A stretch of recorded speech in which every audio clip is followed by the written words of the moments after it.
Good morning प्यारे बच्चों। आज हम क्लास 7th के चैप्टर 3 डाटा हैंडलिंग के इंट्रोडक्शन को पढ़ेंगे बेटा कि इस चैप्टर में हम क्या क्या करने वाले हैं वो सारा आपको आज इस वीडियो में बता दिया जाएगा, ताकि इस वीडियो को ध्यान से समझ के आपके लिए चैप्टर इजी हो जाए।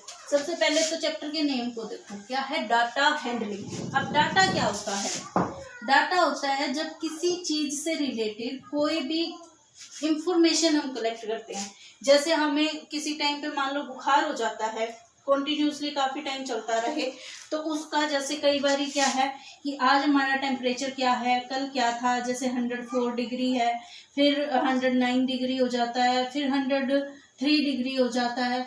तो ये जो क्या है हमारा, ये एक ही शख्स का जो अलग अलग टाइम पे एक डाटा रिक्वायर है, वो हमारे पास क्या है, उसको बोलते हैं डाटा। फिर क्या है? हैंडल करना। हैंडलिंग का मतलब है डाटा को हैंडल इस हिसाब से करना कि हम उस डाटा को इस तरीके से सेटअप कर दें कि उससे हम कोई ना कोई इंफॉर्मेशन कलेक्ट कर सकें। ठीक है। अब एक ही हम कह देते हैं, जैसे क्लास का ले लेते हैं, एग्जाम्पल ले लेते हैं। एक टेस्ट है एक क्लास का, आउट ऑफ 10 तो हम एक स्टूडेंट का कलेक्ट करते हैं पहले, या एक क्लास का कलेक्ट करते हैं। जैसे 10, 8, 7, 8, 9, 10, 11,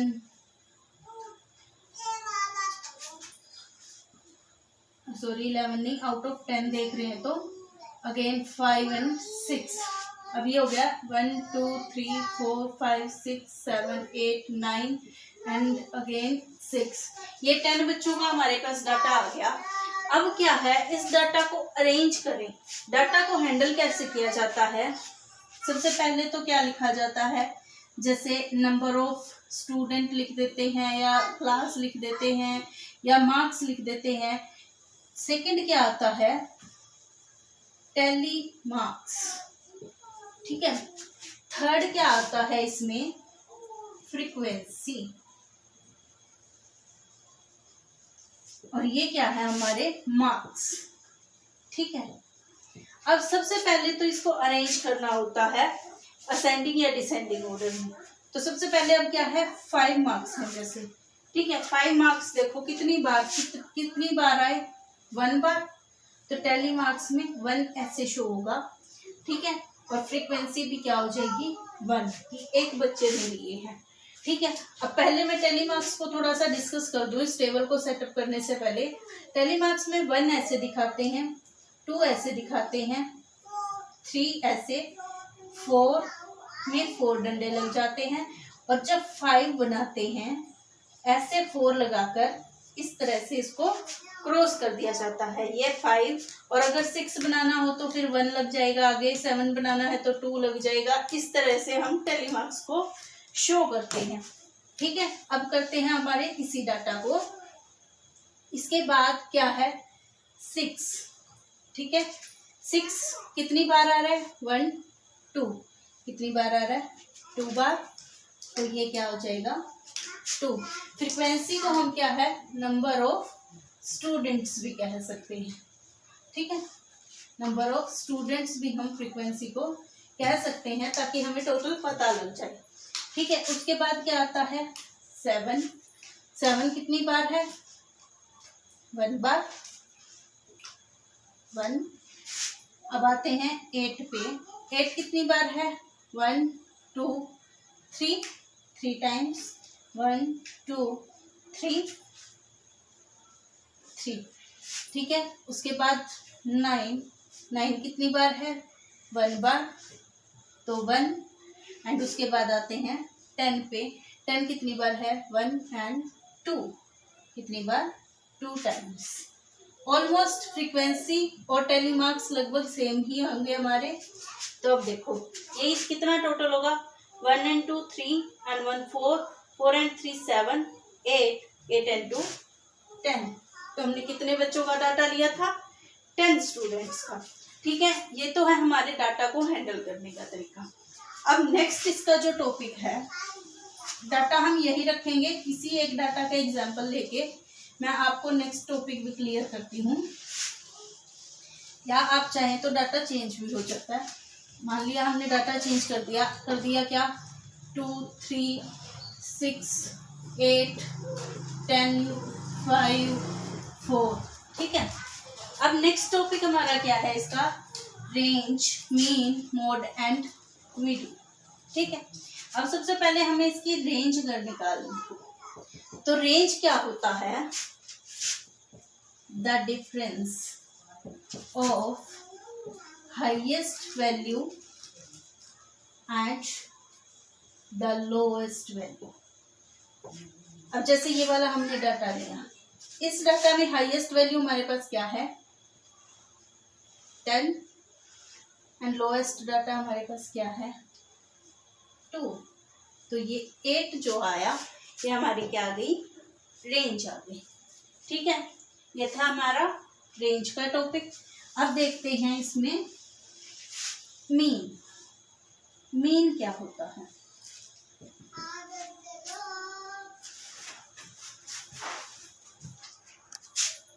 अब करना है हमें मीन। मीन क्या होता है बेटे, जितनी भी हमें ऑब्जर्वेशंस दे रखी हैं उन सभी का sum by mean number of observation. Mean हमारा क्या होता है, sum of all observations by number of observations. जैसे इसी एग्जांपल में कितनी ऑब्जर्वेशन है, 1 2 3 4 5 6 7, टोटल ऑब्जर्वेशन कितनी है 7। अब इनका अगर प्लस करते हैं, 2 and 3 5, 5 and 6 11, 11 and 8 19, 19 and 10 29, 29 and 5 34, 34 and 4 38।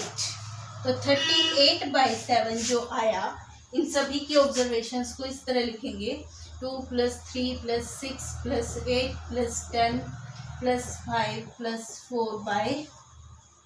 4 7 total है, और इसका आंसर हमारा ये आ गया। तो ये हमारा क्या आ गया, इस इंफॉर्मेशन का मीन आ गया।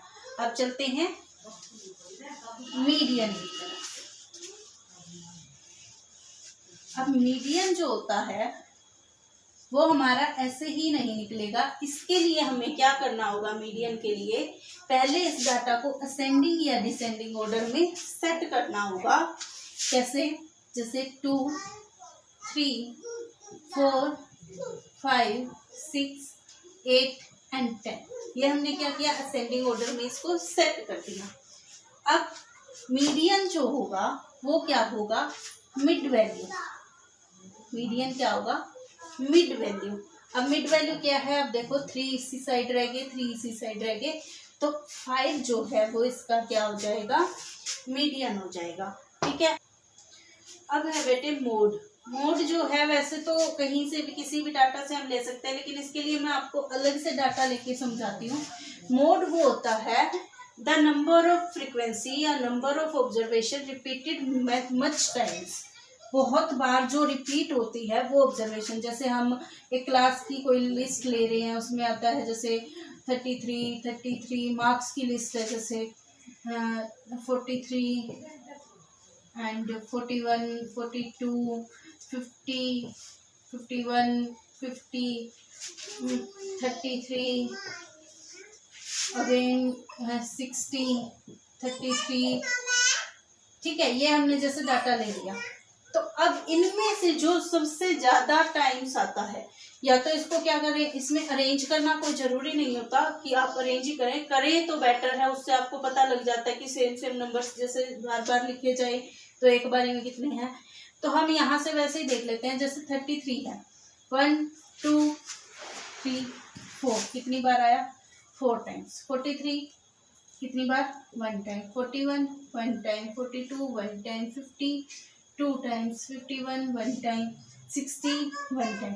तो सबसे ज्यादा बार कौन रिपीट हुआ, 33। तो इसका मोड क्या हो जाएगा, 33। क्या है, द ऑब्जर्वेशन दैट इज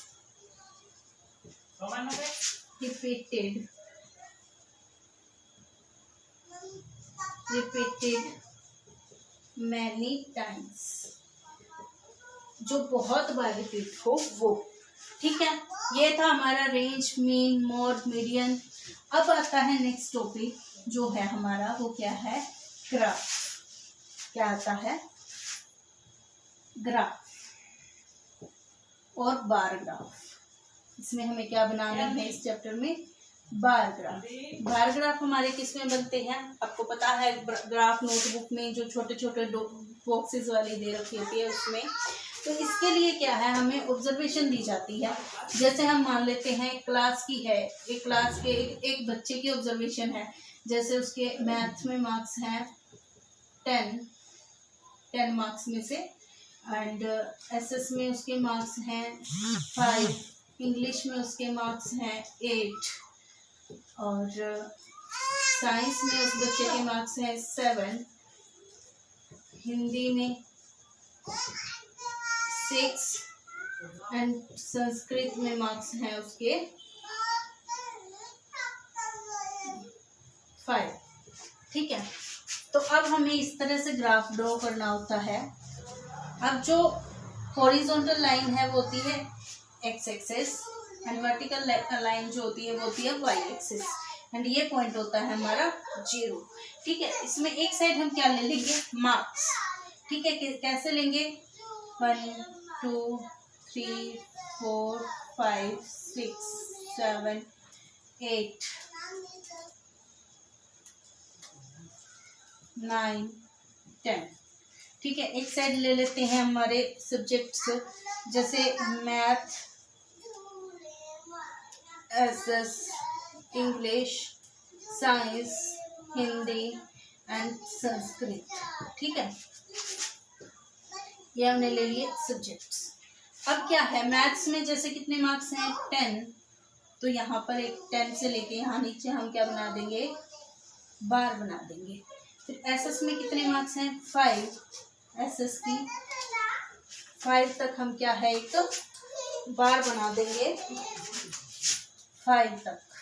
ठीक है, इस तरह से, सॉरी 5 तक ये बन गई हमारी 5 तक की बार। अब इंग्लिश में जैसे 8 मार्क्स हैं तो 8 तक की बार बन जाएगी इंग्लिश की। ठीक है, फिर है साइंस, साइंस में कितने मार्क्स हैं 7, तो ये 7 तक की बार बन जाएगी। ठीक है, फिर हिंदी में है 6 मार्क्स, तो 6 तक की बार बन जाएगी। फिर संस्कृत में है अगेन 5 मार्क्स, तो 5 मार्क्स तक की बार बन जाएगी। अब एक तो होता है ये सिंगल बार ग्राफ, ये है हमारा सिंगल बार ग्राफ।